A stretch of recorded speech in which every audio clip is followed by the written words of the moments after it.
Oh, you get to read the first paragraph for free, and then it is $3.99 a minute to continue reading the Financial Times.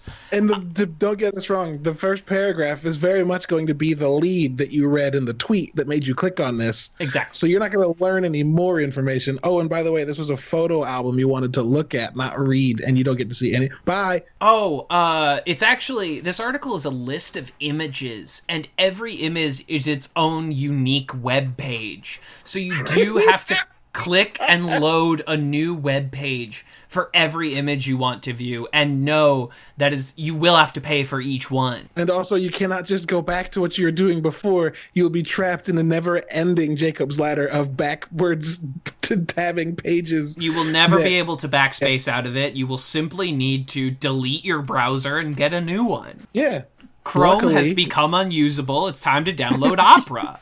It's over. Luckily, you were using Chrome, and Microsoft Edge is still an option for you. Edge is also the browser I've encountered that has the least issues with the Java plugin. I've never encountered a moment where, like many browsers, they just spontaneously reject the Java plugin. And sometimes Firefox just says, no, I'm afraid we can't do that. That is a thing you may want, but it is not a thing we can provide. Move on, I'm sir. sorry. You came to Mozilla Firefox, and we will load Vimeo like a dream. But if you want to use YouTube, I am afraid you will have to take your business elsewhere. Now, what if that's because YouTube has a lot of intrusive tracking software, and Firefox doesn't want to allow that software access, and so YouTube just gets upset, temper tantrums, and shits the bed? Firefox may be right. You know, Firefox might be in the moral right. Sometimes. It's like after the lunch lady's emails were leaked, and perhaps Britta and the Activities Committee made the right call by not bowing to terrorism. But at what cost? Yeah. Sometimes we just want to feel secure rather than free. Yeah. You know what I mean? Yeah. Sometimes, as much as you may know how bad... And I feel like I've talked about this like every week for the last 3 weeks. It's not the quarantine getting to me, I swear. It's not. But sometimes, though you know how bad chicken nuggets and french fries is at McDonald's, you need it. And it's 3 a.m. and there's nowhere else you can get hot, fresh food. Hot, fresh, in quotations, food. Imitation food. Yes. And sometimes you just want those hot nugs. And that's okay. Yeah, sometimes you need those hot, crispy nugs. That's fine. Like, don't lie to yourself, but just, like, sometimes you just want the nugs, and that's okay. Don't tell yourself that they're good for you. Right. But it's okay to just need bad once in a while. It's fine. Only one go-round, blah, blah, blah, carpe diem, seize the day, etc., etc. You know, everybody has sometimes their you slutty want... face.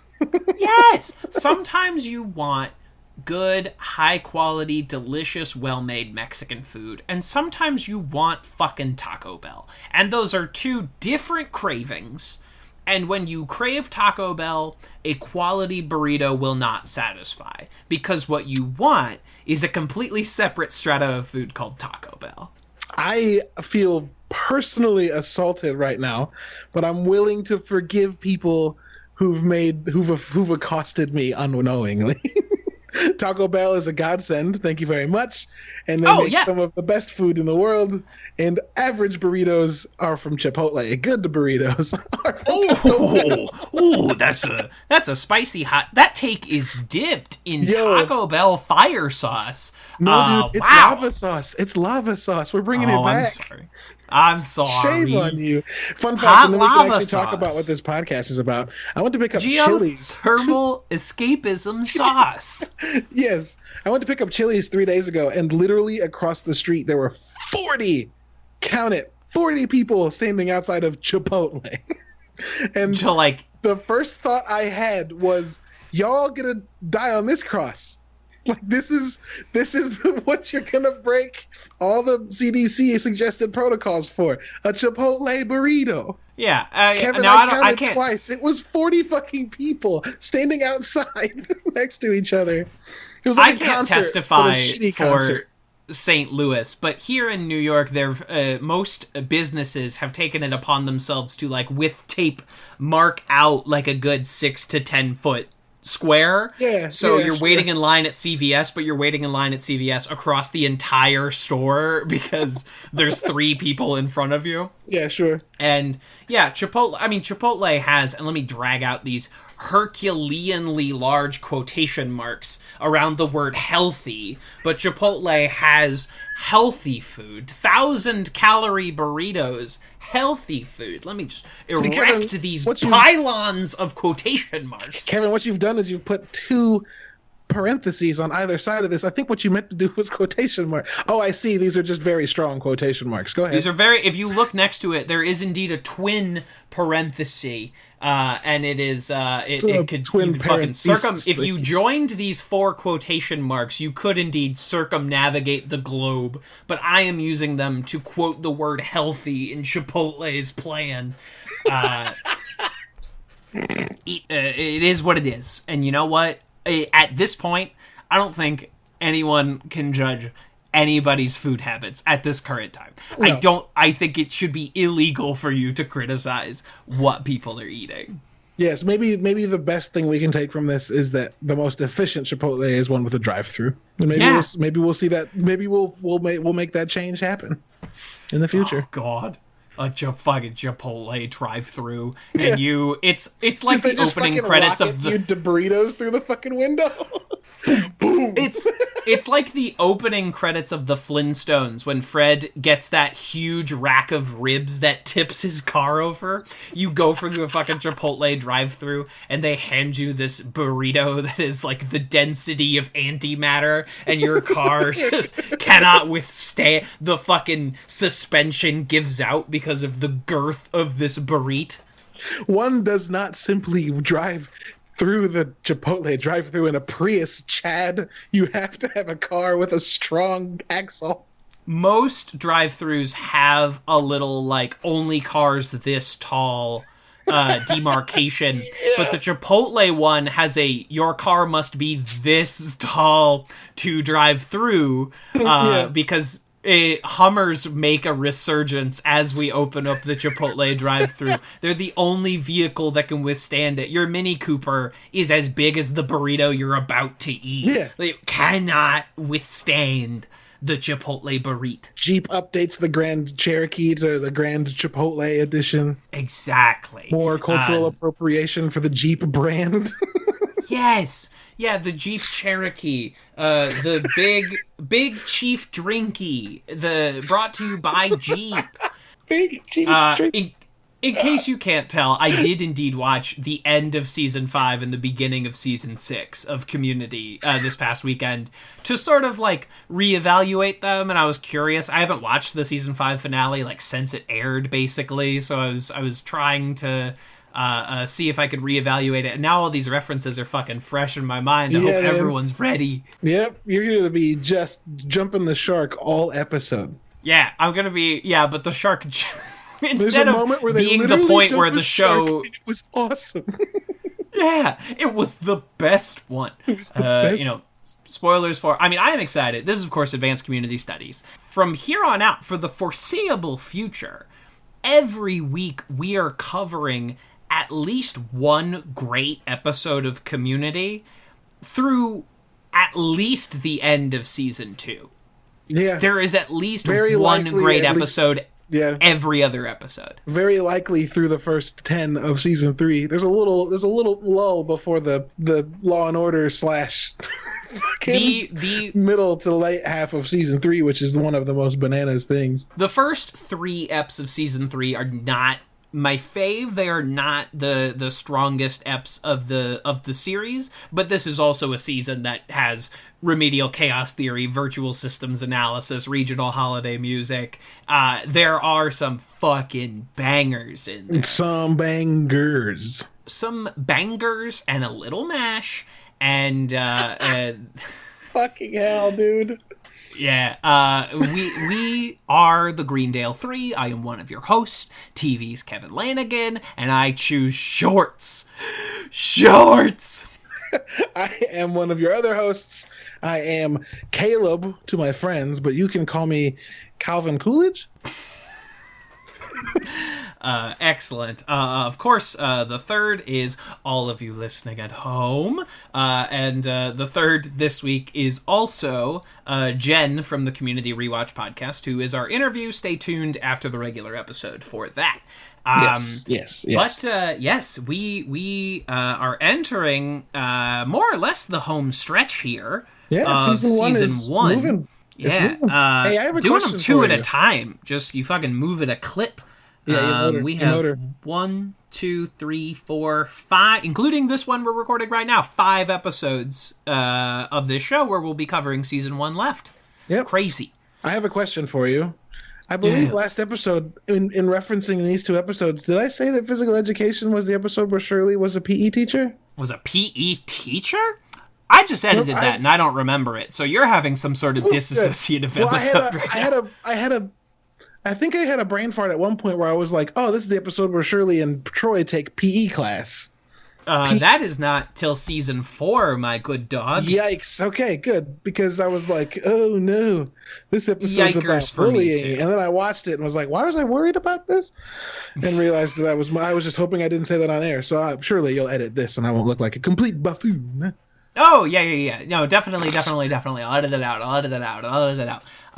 Spoilers for our discussion of this episode. Physical education is a hell of an episode of Community. Yes, but we'll do a little preamble. So, the social media update of the week. Some things came up on the Twitter account, and I was curious of getting your thoughts and feelings on it. So one, and these are trying times. In these uncertain times, we're all looking for comfort, and we all try to seek a warm hug in our media. And there was a thing that went around a few days ago: comfort movie, comfort TV show, and comfort album. If you follow our show at Greendale 3, you saw my comfort movie was Hot Fuzz, but it's really any of the Cornetto trilogy. Comfort show is Community, and comfort album was A Hangover You Don't Deserve by Bowling for Soup. And Caleb, I am curious what yours might be, and yes, you do have to pick just one. Okay, that's totally fine. Movie is an easy choice for me. It's The Social Network. Love it. That movie is not exactly a calming movie, I guess you could say. I find it very soothing. So do I. I find it very soothing. Okay, good. Are you being sarcastic? No. Okay, it's good. I have the same feeling about Fincher's Zodiac, where yes, that movie is about like a serial murderer, but it's really just like methodical and kind of slow. No one raises their voice. There's no shooting. It's a tone. It's a mood. Like his movies are moody and tony. It's like a tone very piece. Calming. Yeah. I find it very peaceful. Yeah, and that movie coupled with, direction coupled with Trent Reznor's score is very, very calming. And then when you add those 2 calming salves to your palate, throwing Aaron Sorkin's word vomit writing into something, which I love. I'm a huge fan, but it is word porn. Absolutely. It's sentence porn completely.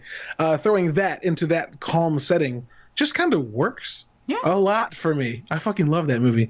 Also, it takes place in like on the eastern seaboard when it's always cloudy and rainy, which is a very Seattle thing. Rainy, a little snowy. It has this very like shut in, like the 90s Little Women with Winona Ryder. It just has this very warm interior feel. Yeah. It has a very Pacific Northwestern feel, but it's not at all, and I love it. So yeah, that's my go-to when I stand by. I watch it at least 3 times a year. I love that movie. It's a masterpiece. Because I can't, with good conscience, say that the Social Network soundtrack is my feel-good album. I will say this one's more recent, but there's an album called Terraformer by a prog rock band called Thank You Scientist that is very, very good. I don't think I've listened to an album as many times as I've listened to it in a very long time. That's a good sign. It came out last year in like May, and it was right when I started playing a game called Outer Wilds, which is a very isolationist game about trying to save the fate of the universe. Mm-hmm. And for some reason, those 2 went together so well that I can't listen to one without thinking of the other, or I can't think of them independently. And they both had a huge impact. And so Thank You Scientist, I think I listened to all the way through every 2 days for about 6 months. It's just incredible. It's a 10-song album or 13-song album that's an hour and a half long. So it's not a short listen. by any stretch of the term. But I don't know, man. Prog metal, prog rock to me is soothing because I've got anxiety, and depression, and like part of listening to prog is solving the time signature changes and remembering them and knowing when they come. So it was like an instant checklist I got to teach myself. And so then when it would come up, I'd be able to listen to it and go, oh yeah, da-ding, da-ding, da-ding, and check those things off. Comfort show.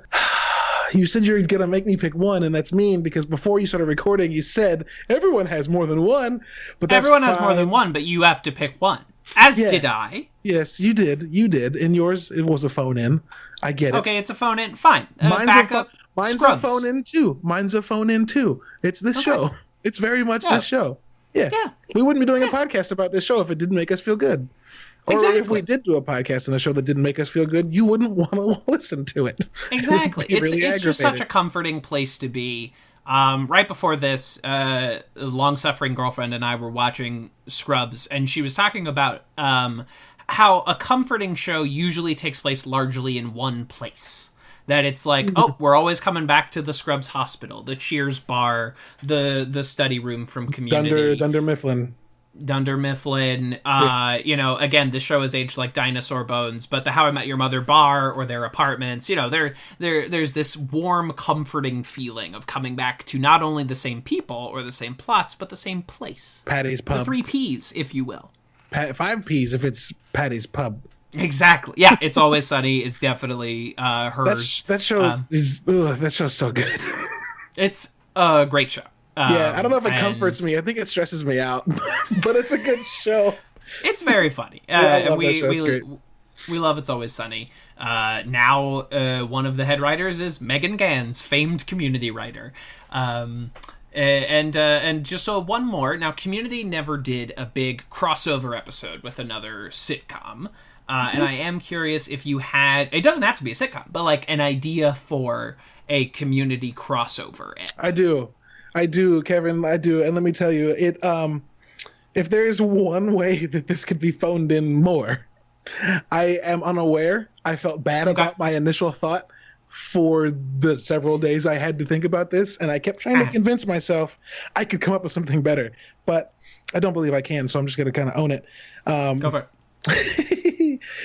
It's the easiest because it's another Dan Harmon project, but some of my favorite Community episodes and some of the most off-kilter ones are the ones where Abed gets in a weird headspace and everyone's animated.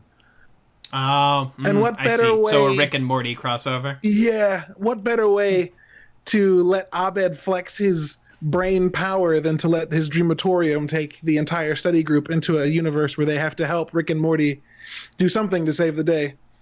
And perhaps the darker timeline shows up and Rick and Morty have to help them and vice versa.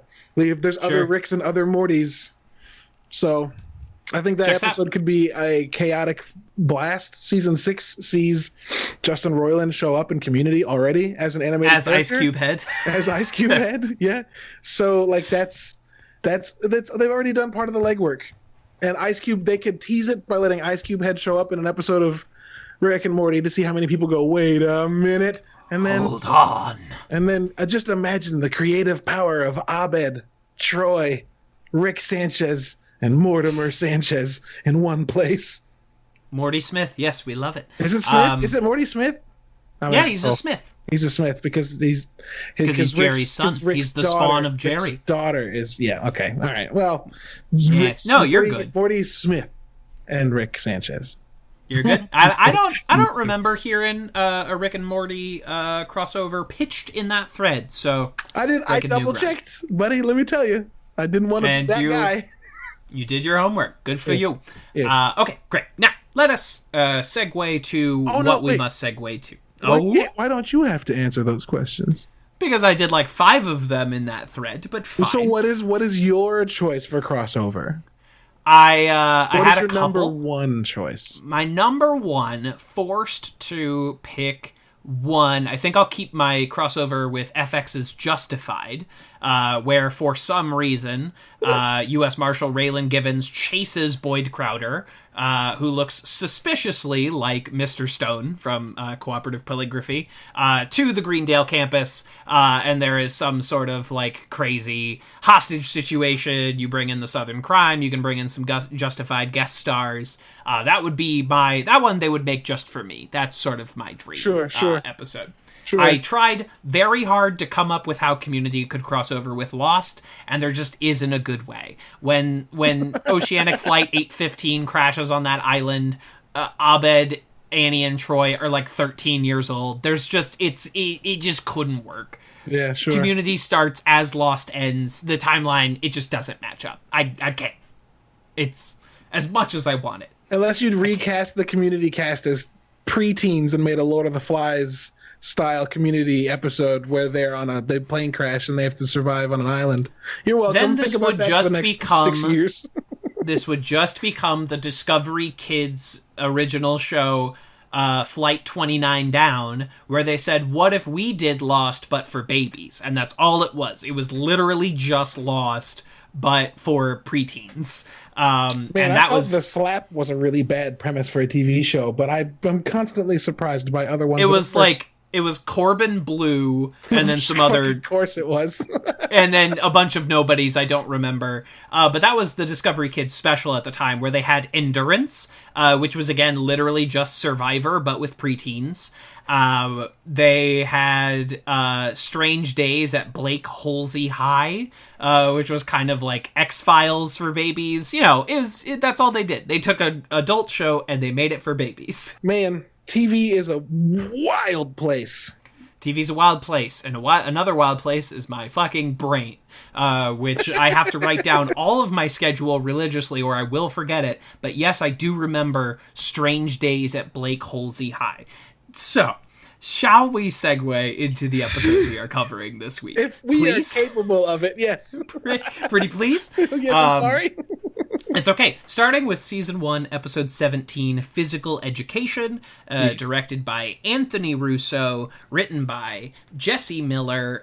Jeff joins a billiards class in an attempt to look cool, but is met with opposition by his professor, whose professor name I do not know, but it is character actor Blake Clark, which Coach you know Bogner. From Coach Bogner. I'm Coach Bogner. This is Physical Education. Yeah, it's Blake Clark, who you know from every Adam Sandler movie. Like 100% of Adam Sandler movies this dude is in.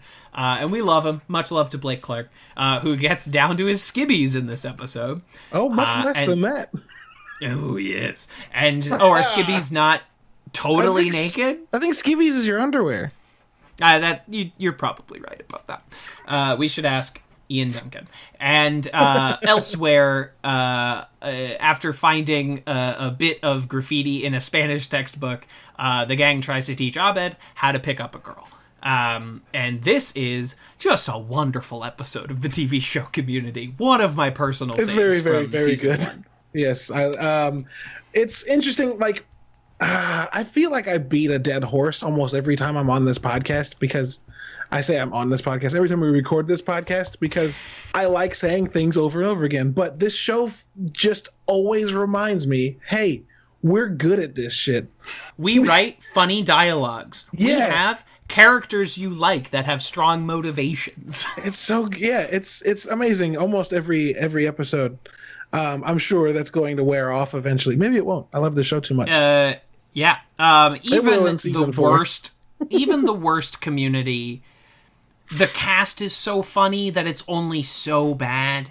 It can only get so not good, even at its worst, because you've got fucking Joel McHale and Danny Pudi, and you usually have Donald Glover, and you have Gillian, and you have Allison. Like, you have this incredible cast that can save almost anything, but there's no need to save it here. Is this so there's a recurring theme throughout Community of episodes where Jeff gets into a jealous rage against usually a male opponent. Is this the first occasion of that? Is this the first time we get true, petty Jeff Winger? Christmas, I don't think counts. No, because I would say that's about something else. I would say the STD fair is the first instance, because Pierce does neg him into taking up a date that he doesn't really actually want to be on. That's true, although this not as goes much further than that. That's passive Jeff aggression. That's Jeff being goaded into aggression. This is just Jeff like, no, fuck you, I'm better than you. Exactly, because he's so... Vanity, thy name is his name. Whatever that guy's name is. It's first day, I didn't catch it. And it goes so far. Did you notice... that this episode was very obviously supposed to happen after the Family Day episode for several reasons? Wait, no. Why do you say had to? Well, Jeff references Family Day to Leonard, and also he's flirting with that girl in pool class, which he would not do if he and Slater were still in a relationship together. So this episode was obviously written after Family Day. Fuck me. Why didn't they just put it after? I don't know, but it's right. There's another instance in this show that I can think of where there is a easy to spot 2 episodes were switched around, and it's not until midway through season 3. This is obviously, and I'm checking the production code now, and that is correct. This was 118, and Basic Genealogy was shot as 117. So they were. There is. Yeah, that's bananas. There's not much There's not much in either of these episodes that demands they be in a specific order. So I wonder why they switched these up. My guess is usually if an episode is done and it is of a higher quality than another episode, you'll give those the old whoop to put your stronger foot forward. And then, if you catch them with billiards, they might stick around through Family Day. It's interesting, though, because they did that right after Communication Studies, which is a pretty solid episode and could have afforded a little bit of a lull. But my mind's blown that I didn't pick up that Jeff clearly says, I heard all about your gambling problem from your son at Family Day, despite the fact that Family Day's the next fucking episode. It hasn't happened yet. Yeah, I don't know why I've never caught that. I'm a little embarrassed, but Jeff has the time sickness. He's seeing the future. And it's not a big deal. It's a tiny little thing. And you can justify it in your head if you must, if it bothers you that much, dear listener. You can just imagine that you're getting a flash forward with the billiards episode or something to that effect. Yeah, maybe Family Day's a weekend long and Jeff just called it the wrong thing. Sure.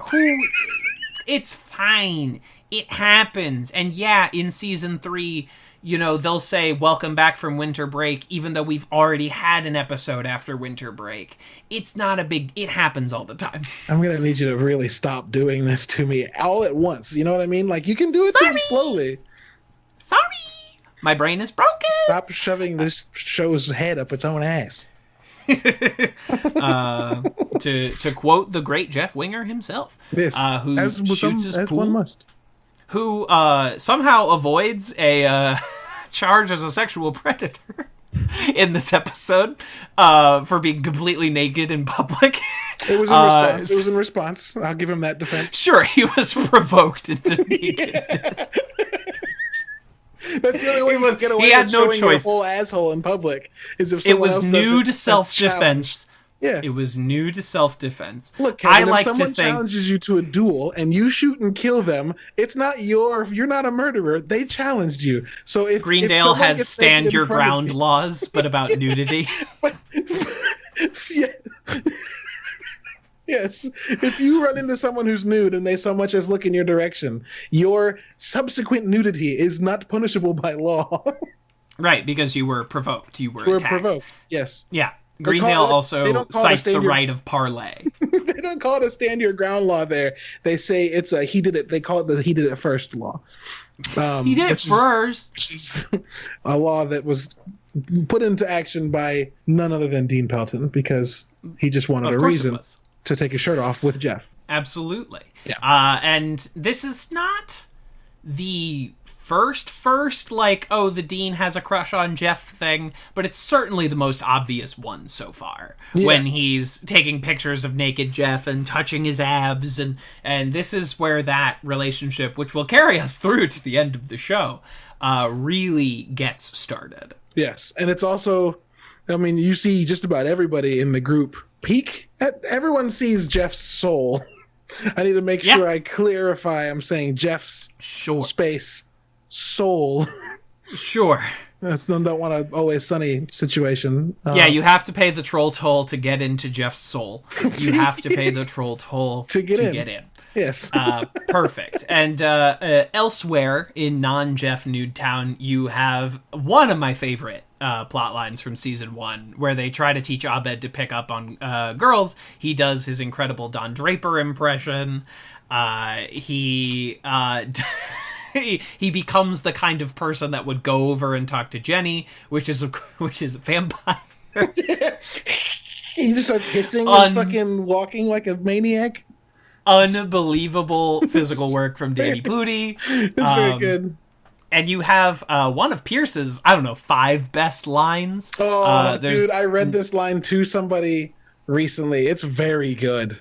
There's nothing sadder than a half Polish, half Arab virgin in his 30s. One way or another, that story ends with an explosion. One way or another, that story ends with an explosion. Oh, fuck me, that's good. God damn it, that's good. All right, get the chickens off the runway. I'll be the bad guy. That's so good. Abed. Get the chickens off the runway. Incredible. Senor Chang's little Jenny Adams. It's in the front of the book. He chants, and Pierce also says in that if all Chinese were psychic, they'd have invented birth control years ago. Oh, Pierce has 2 unbelievable moments. Good line.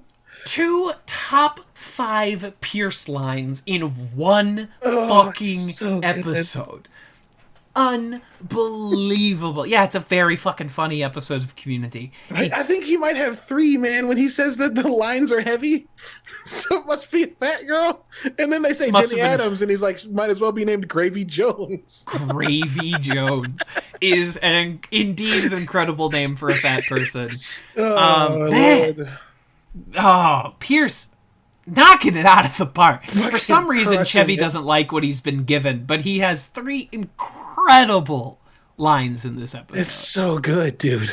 And we get White Joey, which... It's like Joey, but more employable. Pierce crushes it this episode. Oh my god! It's like Abed, but employable. How is Pierce the MVP of this episode? I don't know, man, but he is. Pudi's incredible in this episode, and I think this is Joel coming into his own as a comedic actor and not just a person who can deliver funny dialogue. Sure. But god damn it, how is Chevy the MVP of this episode? I don't know, man, because he's really good in the next one, too. He is, even though that episode kind of stinks on ice. Yeah, the episode's pretty lame and kind of drawn out. But the moments that make me chuckle are half Pierce. They are there. That is, of course, Season 1, Episode 18, Basic Genealogy, directed by Ken Whittingham, written by Carrie Dornetto. Greendale has a family day because it is Season 1 of a sitcom, so we have to have an episode where everyone's families show up. Check my works. Check the record. It checks out. Pierce invites his ex-stepdaughter, played by special guest star Catherine McPhee, future star of Smash. Abed brings the triumphant return of Gooby Nadir, and Shirley brings her 2 boys, one of which is named after the NBA All-Star Michael Jordan. The Last Dances, Michael Jordan.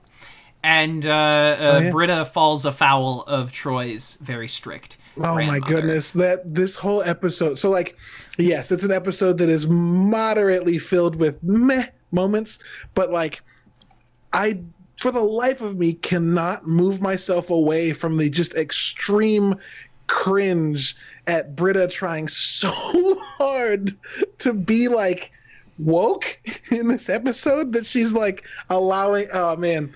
Every time before we were using the word woke, Britta Perry was fucking trailblazing woke across the plains. And what's funny is when she does trailblaze that specific I guess you could say lifestyle. One might even call it a lifestyle. Sure. When she does it, the whole room fucking groans at her. Because she's the one that does it too much. Uh-huh. She does it performatively. She puts it in the wrong places. Yes. This is not where you should direct that sort of woke energy. My main problem with this episode is that the Jeff plotline kind of stinks on ice. Like, it really, first, the abrupt ending of things by Slater. That sucks. That comes out of nowhere. And literally does not happen on camera. It barely occurs on camera. They might as well have opened of the episode with Joel McHale coming in and saying, Slater broke up with me, because for all the good it had to have her in this episode at all. You get one classic winger. If we're putting notches on the side of the table, you get one classic winger in this episode. Sure. Where he's talking about the member of the group that wants to be left alone. Privacy smurf, discreet bear, or confidentiality spice. Okay. Good job, Jeff. Yeah, okay. Excellent work. The rest of it leaves me pretty cold. I guess no offense to Catherine McPhee, but she's not really bringing anything to the table here, especially strong. And she kind of makes Joel's Jeff compromise the morality he's kind of the goodwill he's built up over the last few episodes. He compromises that pretty quickly in this episode. The previous episode sees him going through a hard time. Yeah, the last episode sees him burying his whole soul. Sorry, I said the wrong thing. In an effort to prove that he's not so egotistical that he can't change. That's Abed's whole nailing line, because he gives the speech at the end of the last episode, right? It's he says, "Oh, Britta, I have confidence falling out of my butt." Let's face it, I'm kind of adorable. Yeah, I can change who I am to help you guys because I'm confident. I'm comfortable with who I am. I love when Abed takes the Jeff speech responsibility, I guess. But that's what motivates Jeff to get over his thing. And even the episodes before that, we saw him being a good boyfriend and changing who he is with Slater. And then that ends. And I guess you said, he may be going through a hard time, but he very quickly regresses into very shallow manhovenism. Yeah. He's a real himbo, but not in a charming way. Yeah, no. At least Annie's around to call him on it. Sure, and that's all she does this episode. Yeah, she's literally Jeff's moral voice. That's it. She just shows up to criticize Jeff a couple of times, and we move on with our lives. Another redemptive part of this episode is when they go into Senior Chang's class, and he is roasting everyone's family. Yeah. Surprise, Starburns isn't a virgin, but judging by that Bluetooth headset, his son is Cha-ching! He's doing this fucking Andrew Dice Clay shit. Hey, Phantom Menace, how's the peace treaty going with the Naboo? The Naboo. Clap.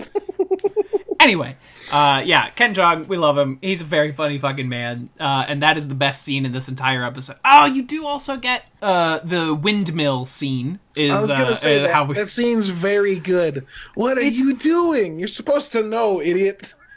Ooh, yes, it's very good. Stop underlining it. Stop Draw something else. And you get Officer Kikowski, who, between appearances, has gone from a school security guard to a full police officer. Yep. Props to Officer Kikowski. Making moves. And asking the tough-hitting questions. And asking, this is not going to stop happening until Pictionary bans the word windmill. I love this implication that this is a rampant problem. Yeah. This keeps happening in this man's line of work, and he's like, this must end. I will be the one to stop it. This is the hill I've decided to die upon. I will stop Pictionary's campaign of terror. Also, I love his response to Pierce asking whether or not coffee is just a metaphor for sex, and they go, "What?" And then he just you forget he's there, and he goes, "Does it? Is it?" It's very good. Or is Officer Kikowski might be my favorite supporting character who never ascends to be a main group member. I fucking love this guy. Walk to your car in Paris tonight. Fun. Rapes up 8%. Just every line, fucking, it's good. Every time he comes back and he's like, remember me, the cop you've known for 5 years? Like, god damn it.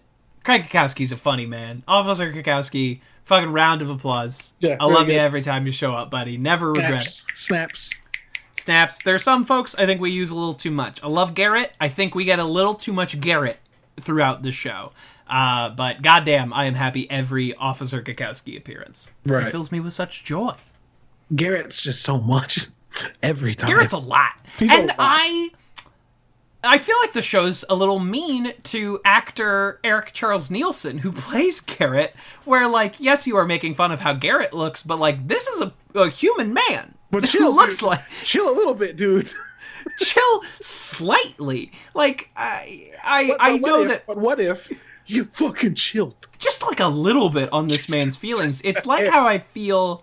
It's my big sticking point with Parks and Rec, a show I like a lot. They are so fucking mean to this one dude for no reason. Oh my god. No reason.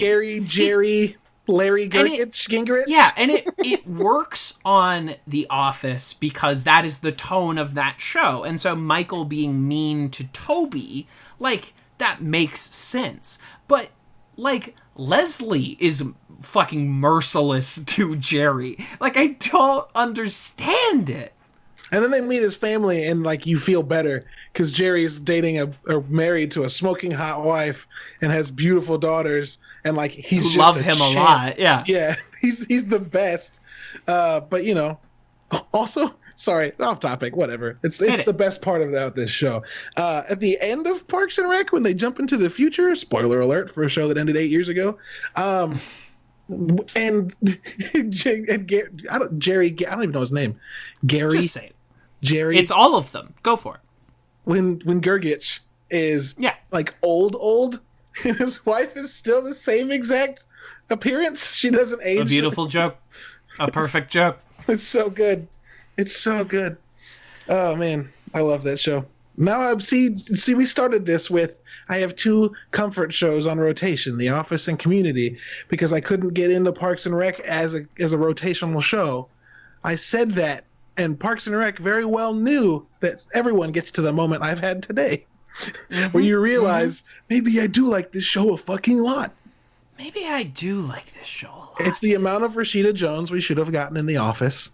It's Star-Lord before he was Star-Lord. Yeah, I mean, well, the Rashida Jones, we don't get more of her on The Office because she left The Office to go do Parks and Rec. Like, that's why we don't get more Karen Filippelli, is because she went to go star on a show, as opposed to be the future ex-girlfriend of Jim Halpert. We always knew it was going to happen. Yeah. I'm sorry, but if you're an actor and you are not a main cast member of the show, but you get into a relationship with a main cast member on the show, your days are numbered. They're always going to end up with a main character on the show. Yeah, for sure. I'm sorry. That's just the way it goes. Slater's days were always numbered unless they decided to add her to the main cast of Community. Are there any characters who date people that are not main characters of a show on a show? The main cast member you are dating must be ancillary to most romantic plot lines. Retta, whose character name I forget on Parks and Rec, ends up with Keegan-Michael Key. Again, spoilers for a show that ended like 8 years ago. Phoebe on Friends ends up with Paul Rudd. I think I remember that correctly. They can never be a Ben or a Leslie on Parks and Rec. They have to be a Donna. Her name came to me. Yeah. I haven't watched Parks and Rec since it ended. Again, apologies. I beg of your forgiveness. A fucking rando can't marry Leslie Knope. They have to marry Donna or Tom, who were never a real romantic contender. Interesting. Okay. I get that. The exception being like Michael 30 Scott. Rock, but 30 Rock never had relationships within main cast members. That was never something they did. Sure, yeah. Where she ends up with Sonic the Hedgehog's James Marsden. Yeah. Sorry, you mean Cyclops. They're both same guy. Yes. Sex Drive's James Marsden. that is the poll that we will go with. Thank you. So, I'm sorry we didn't talk more about these episodes of Community. As much as I like one of them, you know, there's not the most meat on those bones, I would say.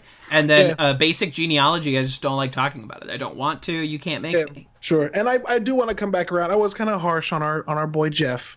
I do want to come back around a little bit because he does end up taking the noble route. He has to get something for himself first, but he does end up taking the noble route in the end and defends Pierce's honor. And you do get, of course, the iconic GIF I've been sent many times on our Twitter account where Jeff says, "I hate Glee. I hate it so much."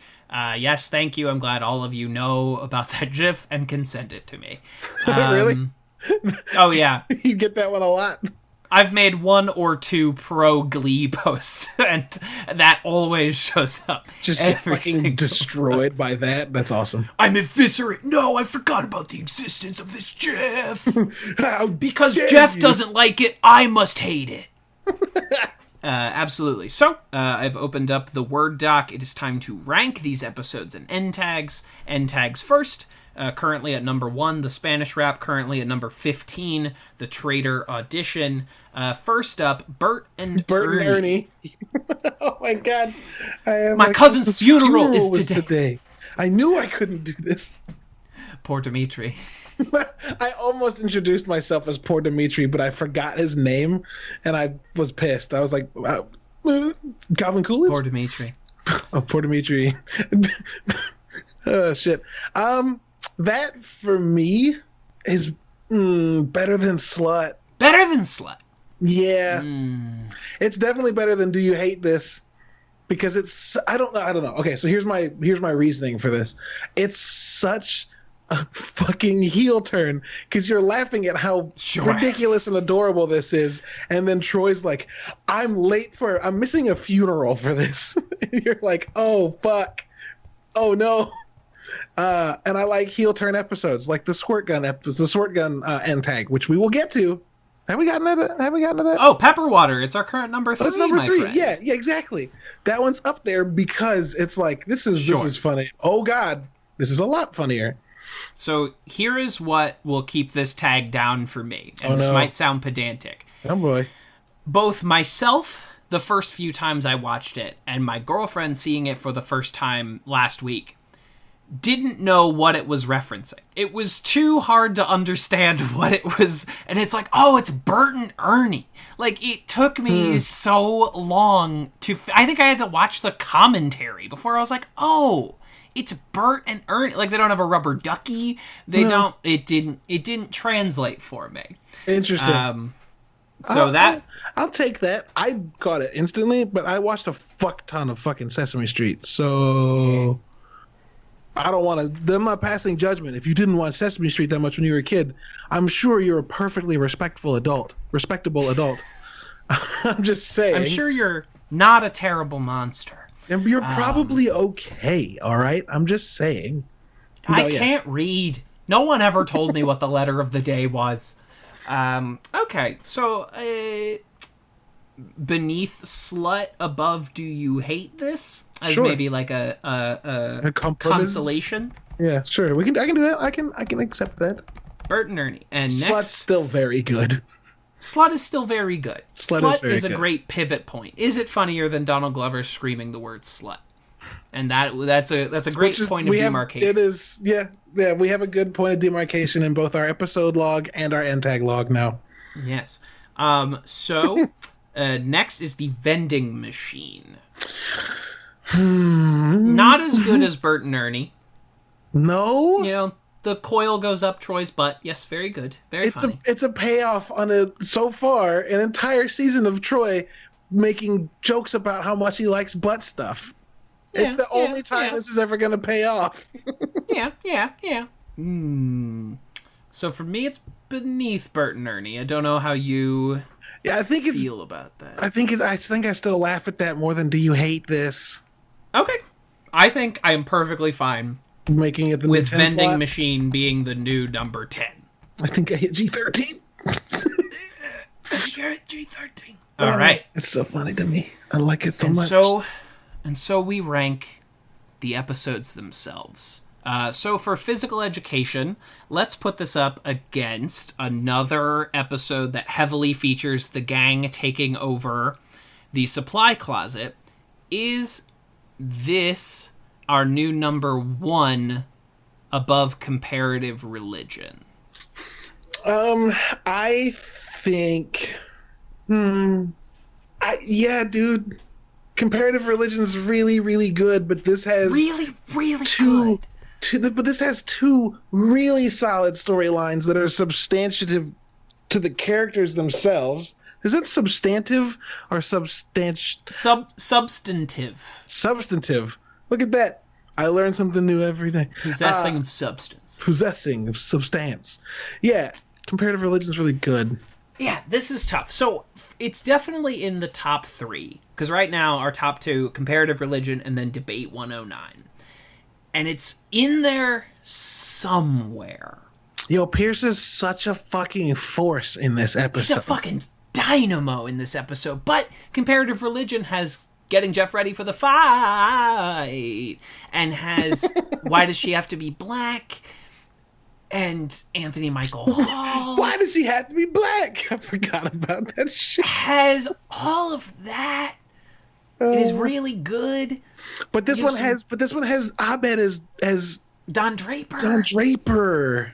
And you have... Yo, can I just say, they sow the seeds for Han and fucking Annie a season and a half before we're going to get it again. I know, this is the first time... I want the most on this show. I want Abed and Annie. As much as we did say last episode, they obviously ran a communal... pansexual household. Thank you. Yes. My Abed would have to stay in character to pull that off because she's really mostly interested in Abed when he's playing a bad boy. It's true, but she does care for him when they...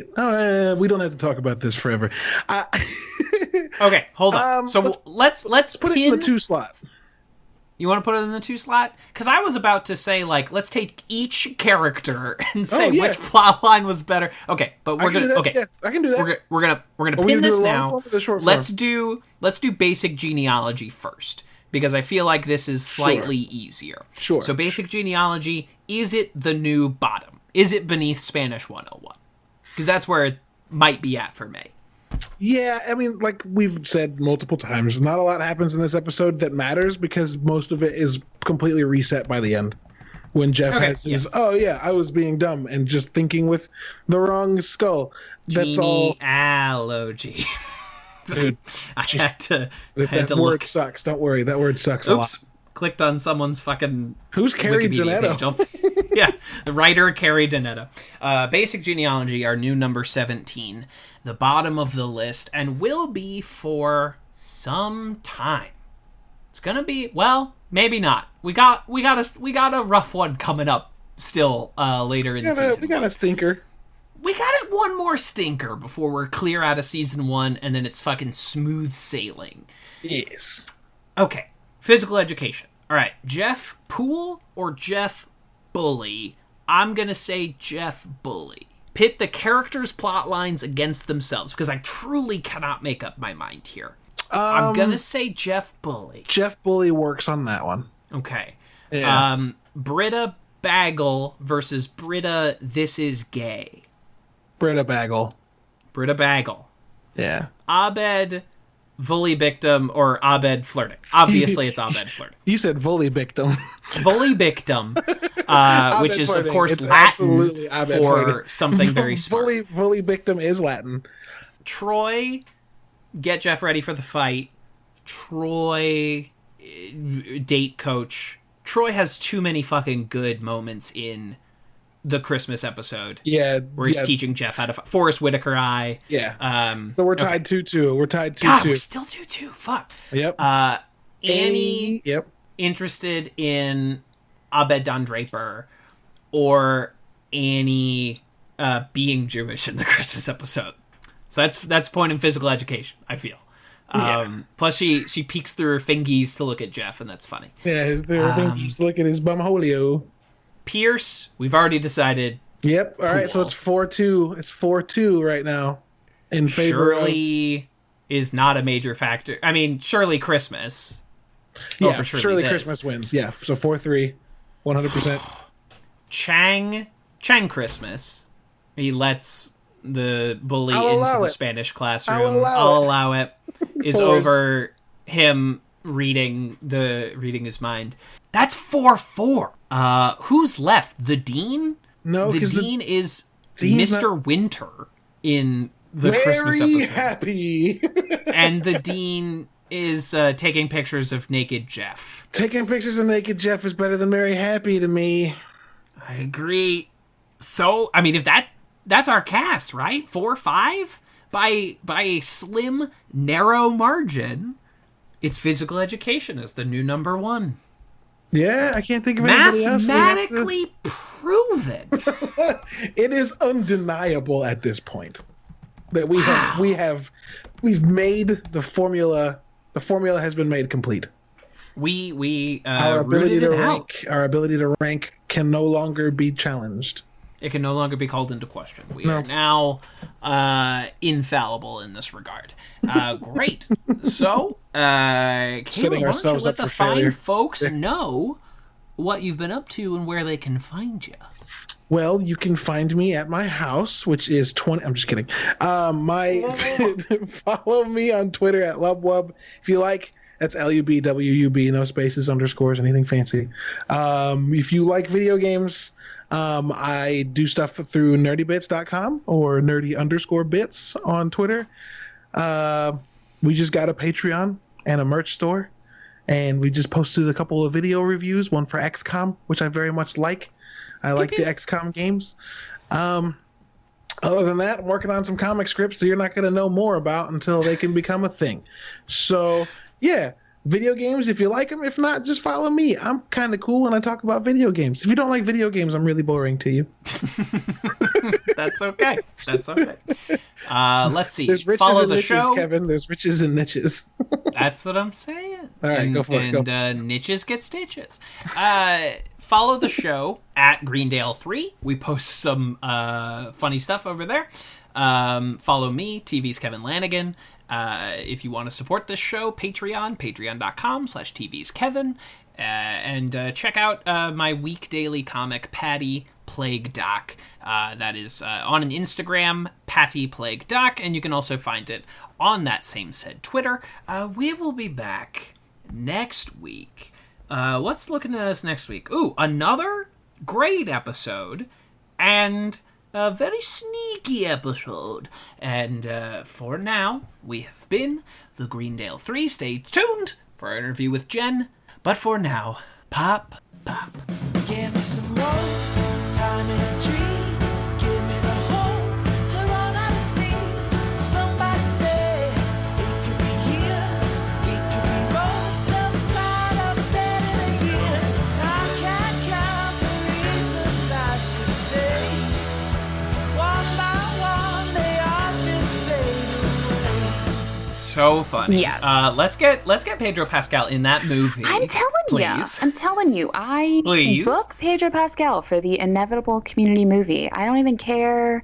You know what? No, I take it back. I know what he will play. He will play a pirate, one of the pirates that took Troy and LeVar Burton hostage. That's it. He's like the leader of the pirates, and he's this nefarious person. That's who he's going to be.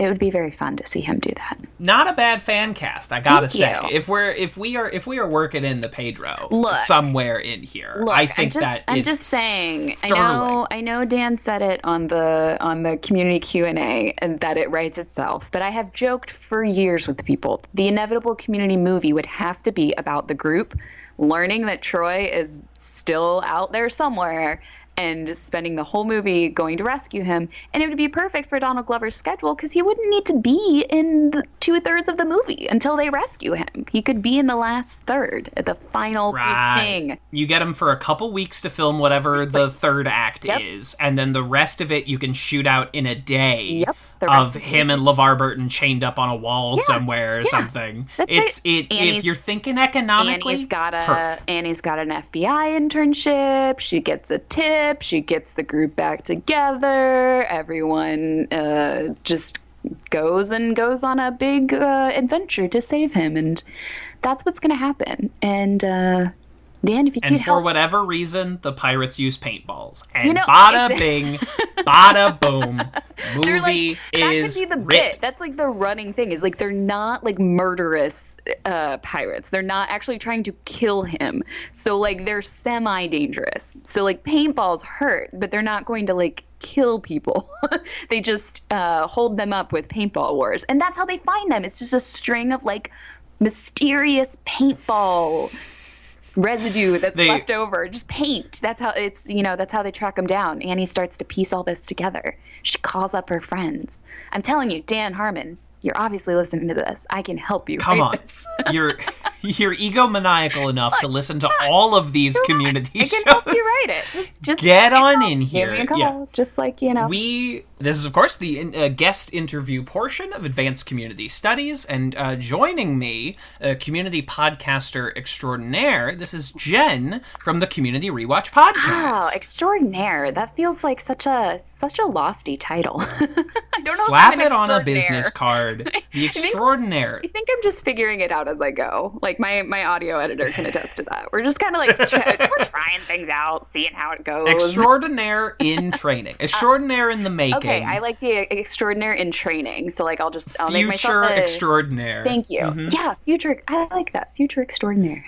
Yeah, there's a bumper sticker on your parent's car, and it says, "My child is a future podcasting extraordinaire." Future podcaster extraordinaire. Who cares about those stick families with the dogs and the children? This is what this. I want none of it. No. You think you're being cute because they're like Star Wars characters or whatever, but it's the same lame stuff. I want a podcasting honor student bumper sticker. I feel like after this is what has to be produced because of how many people have started podcasts during quarantine.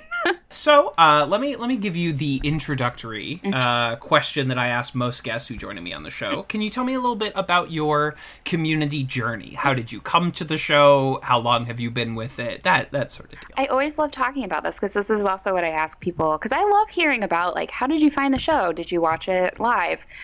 So I started watching the show this summer after the season 1 finale aired, because I hadn't watched it at the time. I was watching the NBC lineup like other shows, I think, sort of half-heartedly. And a friend of mine had told me before the finale, before Pascal's Triangle, like, you should watch the show. I think you'd really like it. And I was like, well, I liked Joel McHale from The Soup. I liked Yvette Nicole Brown and Drake and Josh. And sure, maybe I'll eventually give it. It was one of those things where it was like, maybe I'll give it a try. But after Pascal's finale that aired, she was like, you need to watch this show. And she specifically said it because she knew that I would be a fan of Jeff and Annie. And she was like luring me in with that promise, like, you need to watch the show. So I was like, okay, usually if you recommend something, it's good. And so I remember watching the first couple of episodes, and I did not love it. I was a little bit worried that people were overhyping it for me. I was kind of like, oh no, am I going to be that one person who doesn't like this show that everyone thinks it's so brilliant and wonderful? And it was the scene in Football, Feminism, and You on the football field with Jeff and Troy's back and forth little exchange. Like, you're saying it's in your blood. And that made me laugh out loud. Like, I was surprised at how I laughed out loud. And I was like, okay, all right, I think I get what this show is about now.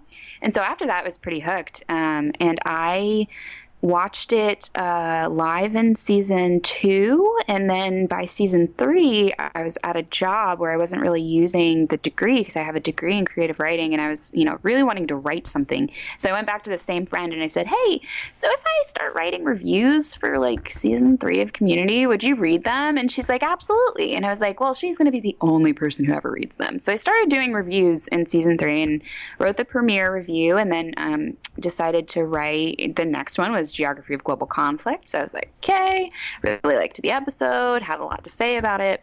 And when I finished the review, I just, on a whim, was like, I'll hop on Twitter and tweet this out to Dan Harmon. And I did not literally think anything of it.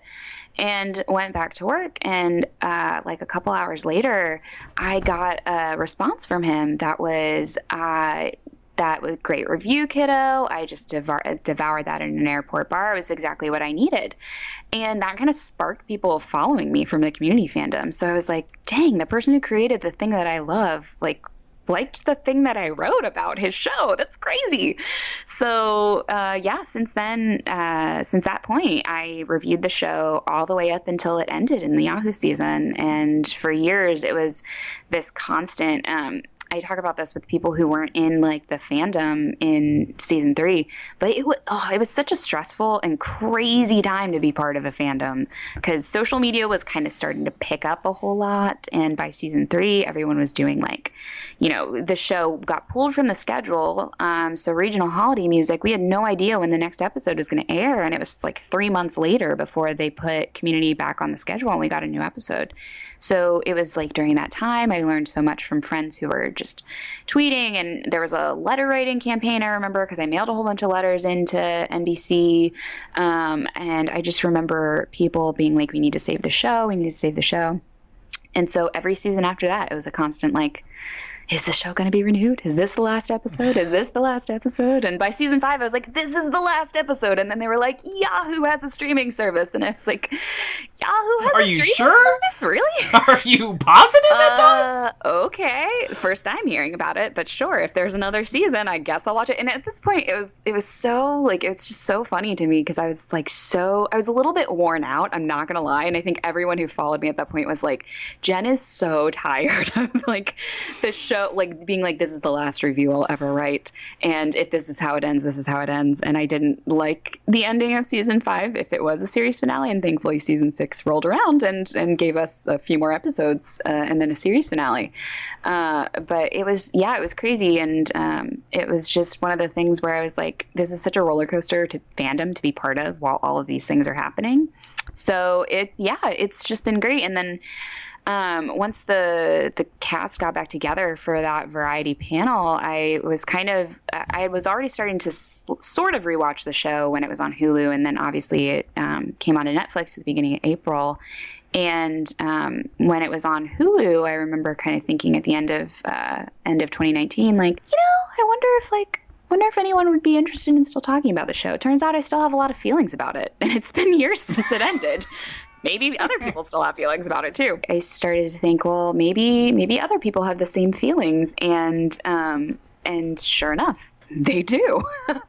And so it's just been crazy because I don't think if you would have told me like 10 years ago this many people would still care about Community, I would have believed you. But like, yeah, in 2020, there's going to be a global pandemic. You're all going to be locked in your houses, and everyone's going to love Community. And I'm like, are you really? Really?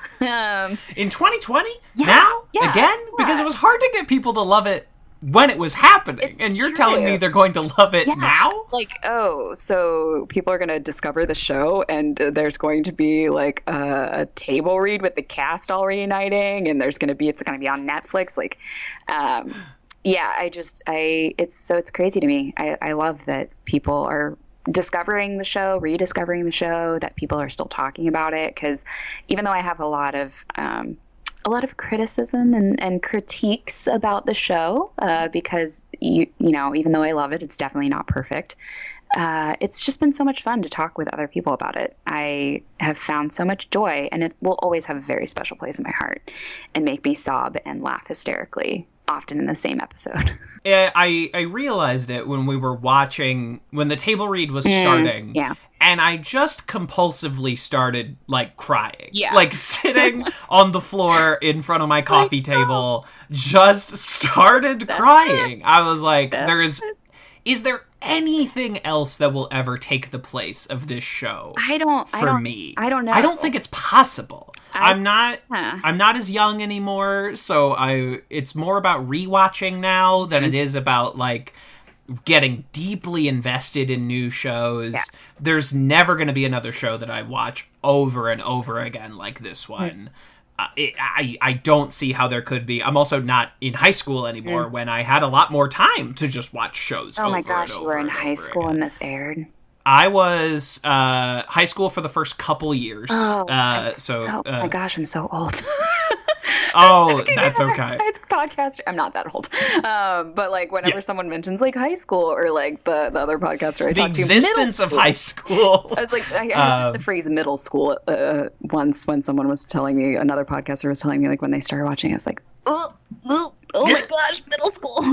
Anyway. I spend a lot of summers working with high schoolers, and this was the first summer that I was like, these kids were born after 9/11. Yeah, right? And I looked at a picture of Dorian Gray and turned into a fucking skeleton. I died. 9/11. Like they were. It's just. They weren't alive before it. Like it just boggles my mind. It's crazy. It's to quote John Mulaney, strange the passage of time. So I want to circle back around to only a small nugget of what you've brought to the table here. Oh. So it's not through my own design, but just happenstance for all the guests we've had on this show. You are the first one who is very pro Jeff and Annie, and I am excited to hear your side. Everyone can please get off of my case. I am not breeding anti-Jeff and Annie sentiment. I am not here to mock your favorite shit, but it's time to get the voice of the opposition onto the show. Ooh. This is your platform. First. Oh. The first, because you're the fifth or so guest that I've had on this show. Makes me happy. And many of them have brought up specifically how they don't like Jeff and Annie. You know, and one remained very neutral. And everyone's entitled to their opinions. Totally fine. Totally get it. Absolutely. They're reasonable. And I think that one of the things I have to say outright is just because maybe not everyone. People assumed this, and I think especially when the show was airing, that just because I loved Jeff and Annie together meant that somehow I hated Britta, and that is not even remotely true. That's not true. Guys, you're perpetuating this idea that women are always in competition, and that's not okay. We don't have to... You can like Britta. Both of them. Both can it's be okay. True. Both can be true. I can love And you can Jeff. like Shirley, and you can like Slater. Yeah, and you can like Kendra with a QU if you want. Yeah. It's fine. I mean, I do like I love Kendra Slater. With a I am a tremendous Slater fan. And now see, you're one of the first people that I've interacted. Either I've had people feel very neutral about her, or I personally am just like, maybe it's just the way that she was written that I cannot for the life of me stand her. So this is a very pro Slater household. Okay. So I'm not I'm not telling you to take your shoes off, but tread lightly. I'm so intrigued by that. So because a lot of times I hear it's very common to fall on one side of either. Well, I guess that there were always three sides when the show was airing. It was either you were pro Jeff Annie, pro Jeff Britta, or neutral and thinks no one should be with anyone on the show. So it was like three different camps that people kind of fell into. And that's an argument I'll hear out, is that none of these people should be together. I have a lot of complicated thoughts about the show and relationships, and that's one of the stumbling blocks that I feel like the show. It's one thing if you listen to the things that I talk about where I'm very critical about, because I think that a lot of it came from the place that Dan Harmon was in and a lot of the things that he inserted into the show. Even if you listen to, so there's we're talking about season 5, there's a commentary track that a lot of people who are very pro Jeff Annie like to quote, which is Dan Harmon saying, Annie is the one who opened the door. And as when I watched it, I fell very on the side of, I was very cynical by this point about Jeff and Annie. So I was like, no, everyone. He looked at everyone and then the door opened and that's what caused it. And Dan was very, vocal on the commentary track and said, no, it's not because he looked at everyone. It's because he looked at Annie. Jeff's in love with Annie and his heart opened the door. And what people often forget to comment is the last part of that's not all that he says. He then says, what a comedy. And that always gets me, because it's like, it was always like that when it came to romance in the show, is that there was always these sincere moments and then just this hint of bitterness, like that romance existed and that, people would be shipping characters on a show. And I feel like a lot of the times the show tried to be subversive in that area. And they only did it to the detriment of their characters. Honestly, I think that at the end of the day, the show didn't know how to write romances well, any of these characters. And so that was the problem, was that none of these characters, if you look at all of the characters, none of them end up with anyone by the end, or happily, even Shirley. Like, you know, it speaks volumes, I think, to how the priority that romance played in the show, which I get that to an extent, but I think that you lose something in a show. You lose something about humanity, because romance isn't all of what humanity is, but that was a way that the show could have humanized the characters if they would have only actually committed. Sorry, this is the soapbox that I get on when I talk about the show. Listen, I got the soapbox out for you. I dusted it off. I knew it was going to be put to use. There's even a red carpet that led up to it. I've written extensively about this. I've talked about it for years and years, and I will always talk about it, even among people who were very pro Jeff Annie.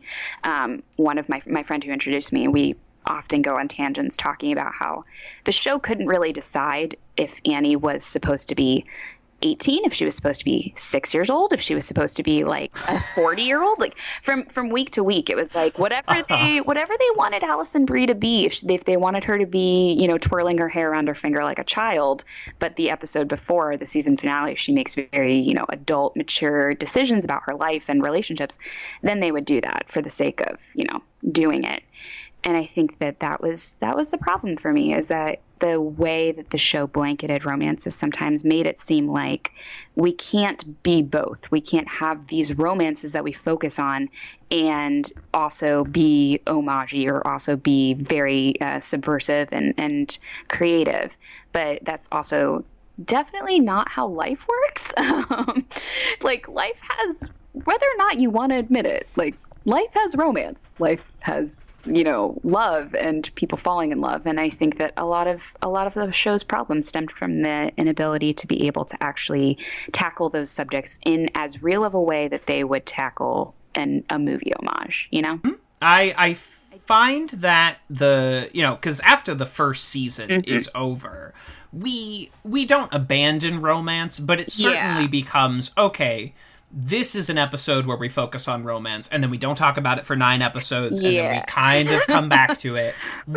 It just shows what, like you said, where their priorities lie, where they were, and I don't think Dan Harmon was interested in telling these love stories in season 1. The love stories kind of feel perfunctory watching them now. It feels like we are doing this because this is what a sitcom does. In a JD and Elliot, in a Jim and Pam world, this is what you do. But Community is only barely interested in romance more than like 30 Rock, where romance was always like a joke. And the episodes of season 1 that I think showcase the characters as a couple, as like two pairings of, I could see how these two work, are not the episodes where they focus on, we're doing a Jeff and Britta romance episode. It's when you let these characters just coexist and bounce off of each other. I think that's the problem, though, is that, I've said that that's the problem a lot of times because there are a lot of problems.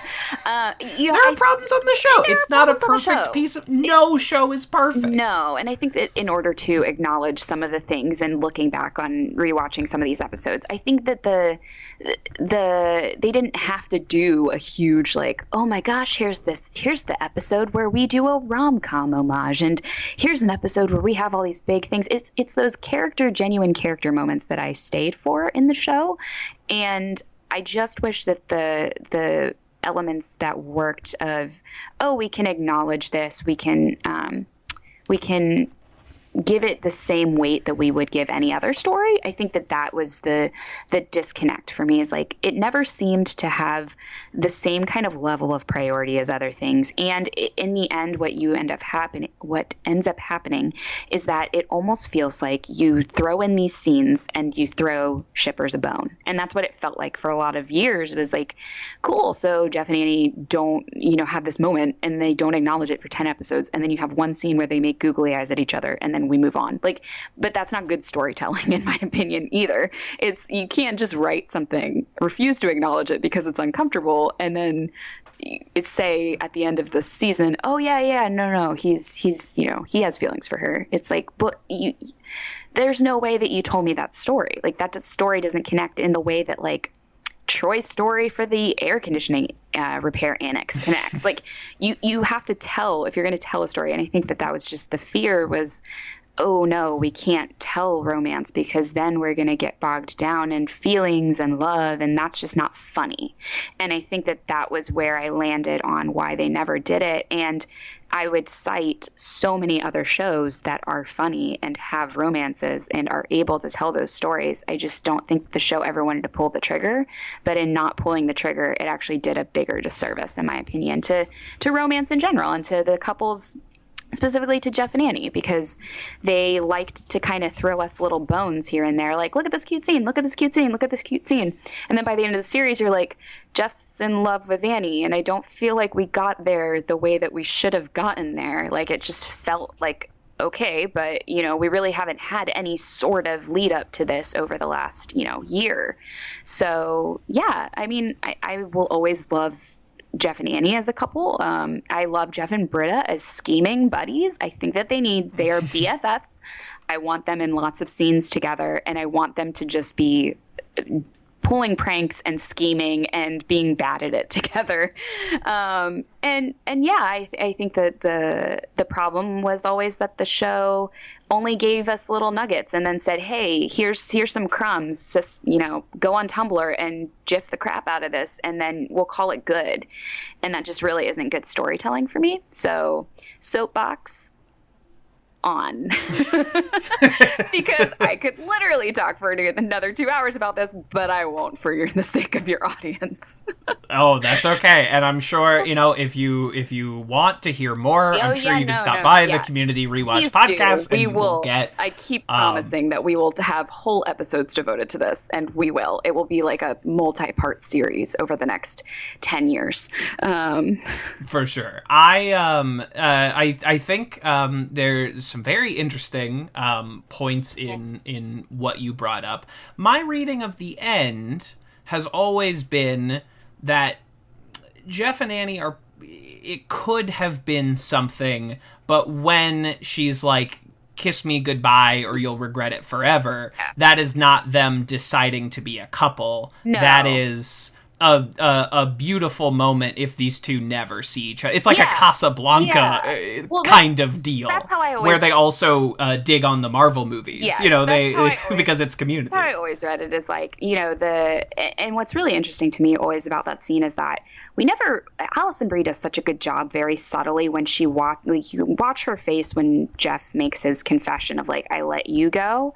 Like, you can't really read exactly all the things she's feeling. So I've always kind of been like that's his Jeff moment saying, okay, if I never see you again, like, I need you to know how I feel, kind of thing.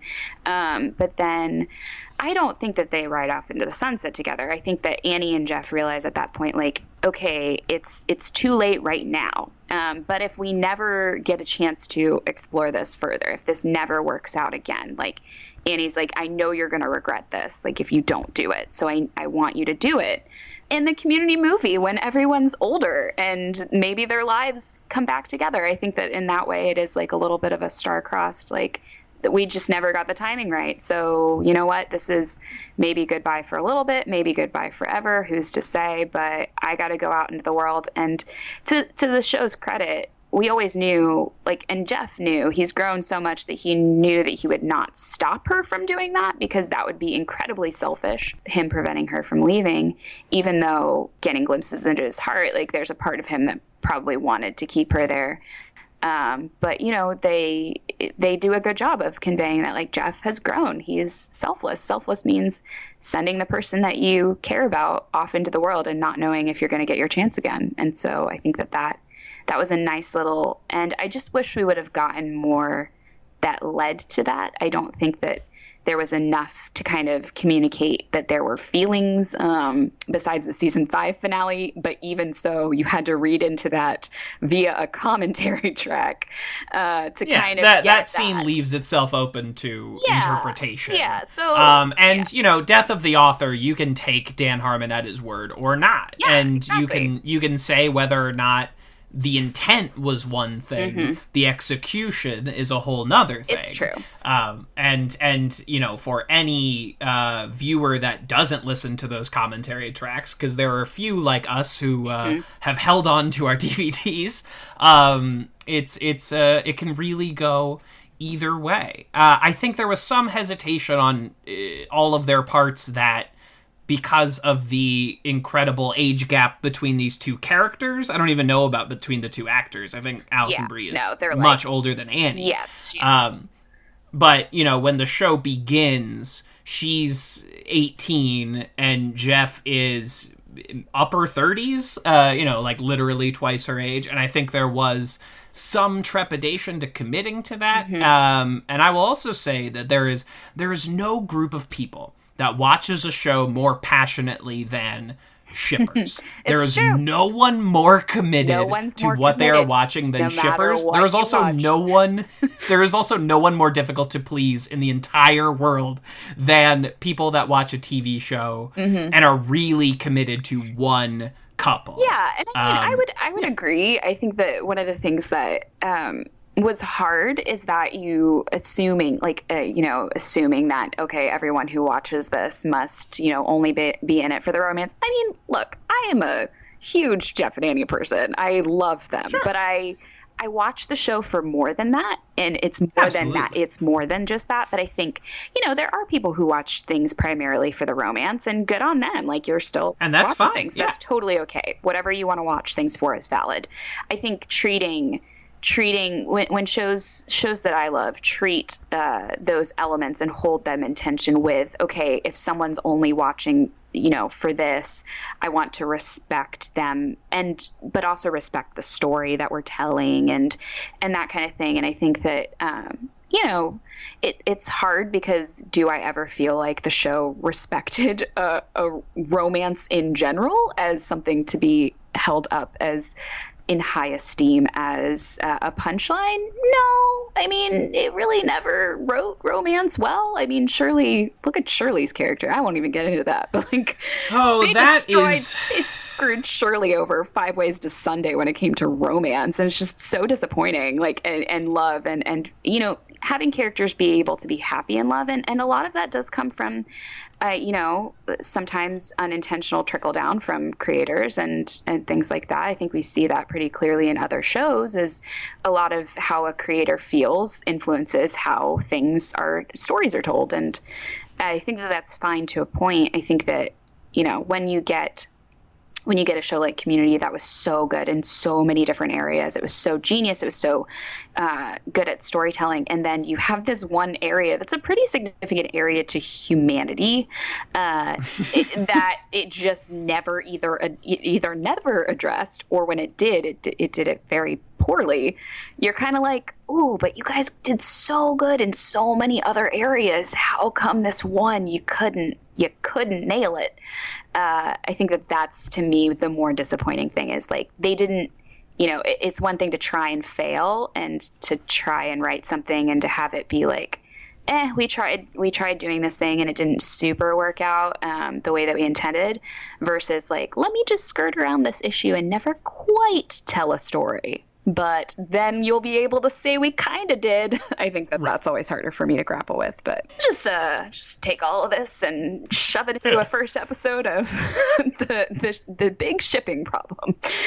Yeah, absolutely. So yeah, absolutely. And you know, the show becomes such an incredible treatise on our relationship to pop culture. It's such a great piece on agape love, like familial friendship love, and the romance question, whether due to their own disinterest, their own indecision, it never fully sticks this landing. No. It just, and there are great moments throughout, and I kind of love in the season 5 finale when Jeff and Britta suddenly decide they're going to get married, which is like the third time Jeff and Britta almost get married on a whim.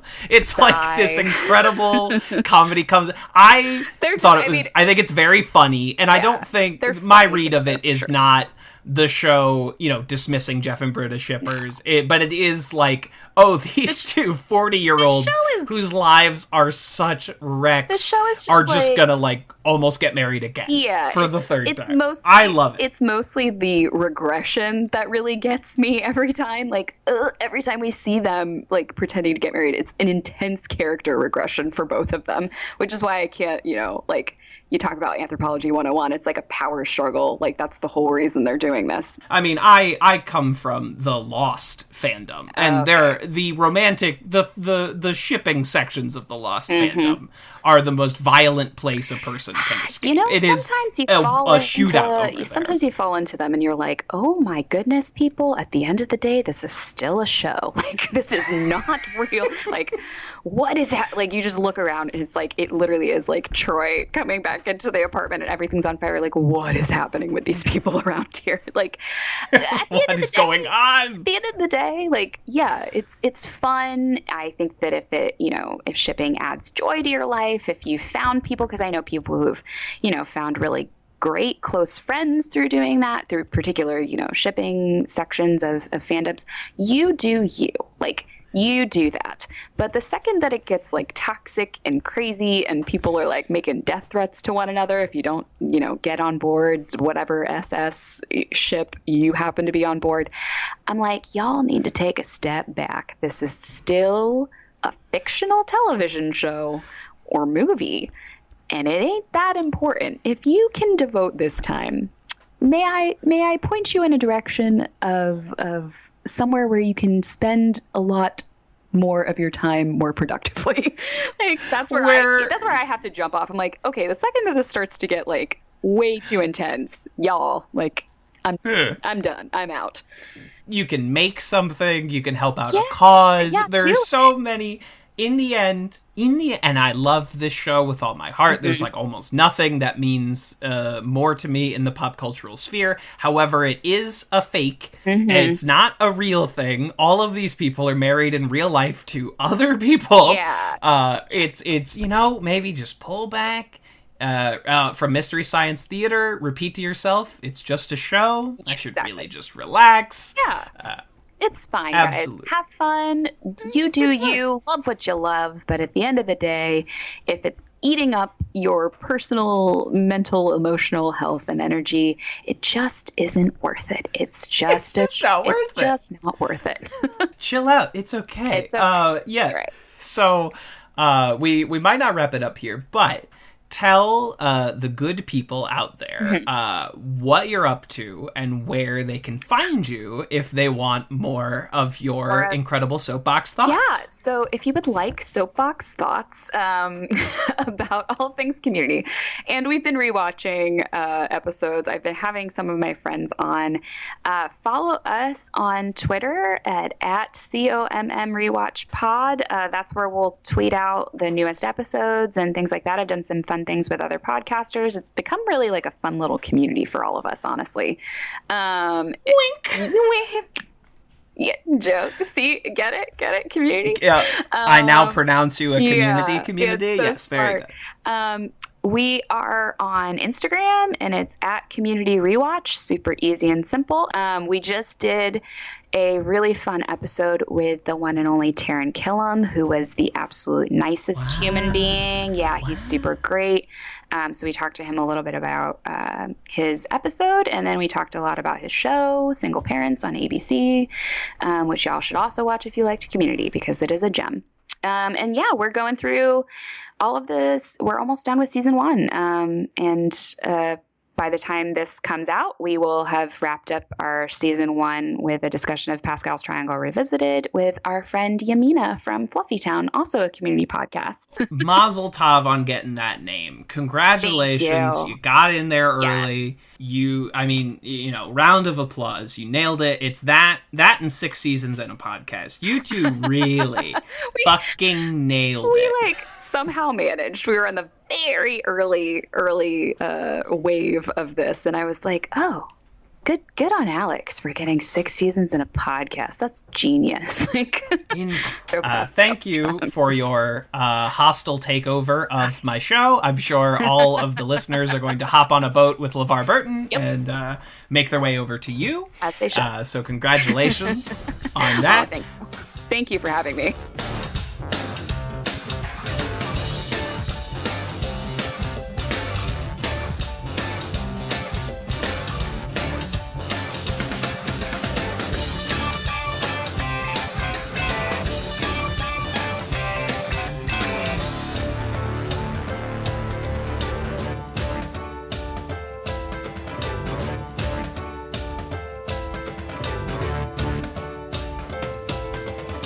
This has been a Talkback Podcast.